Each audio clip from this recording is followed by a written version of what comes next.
நீங்கள் இயேசுவை விசுவாசித்தால் இந்த வார்த்தையை முழுவதுமாக கேளுங்கள். பொய் ஒரு பாவம். அவன் பொய்யனும் பொய்க்கு பிதாவுமாயிருக்கிறபடியால் அவன் பொய் பேசும்போது தன் சொந்தத்தில் எடுத்து பேசுகிறான். யோவான் 8:44. பொய் பேசுவது ஒரு பாவம் என்பதையும் பொய் பேசுகிறவர்களுக்கு பிசாசானவனே பிதா என்பதையும் அநேகர் உணருவதில்லை. நாம் யாருடைய பிள்ளைகள்? பொய்யுரையாத தேவனின் பிள்ளைகள். நம்மை சகல சத்தியத்திலும் வழிநடத்துபவர் யார்? சத்திய ஆவியானவர். இப்படிப்பட்ட பிள்ளைகளாகிய நாம் பொய் பேசலாமா?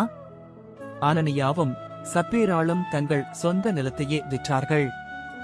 அதில் ஒரு பங்கை வைத்திருக்கவும் அவர்களுக்கு அதிகாரம் இருந்தது. ஆனாலும் அவர்கள் ஒரு பங்கை வஞ்சித்து வைத்துவிட்டு முழு நிலத்தையும் இவ்வளவுக்குத்தான் விற்றோம் என்று இருவருமாகச் சேர்ந்து பொய் சொன்னார்கள். பொய் சொல்ல இருவர் மனம் ஒத்ததால் இருவருமே மரித்தார்கள். ஒருவருக்கொருவர் பொய் சொல்லாதிருங்கள் என்று பவுல் எழுதியுள்ளார்.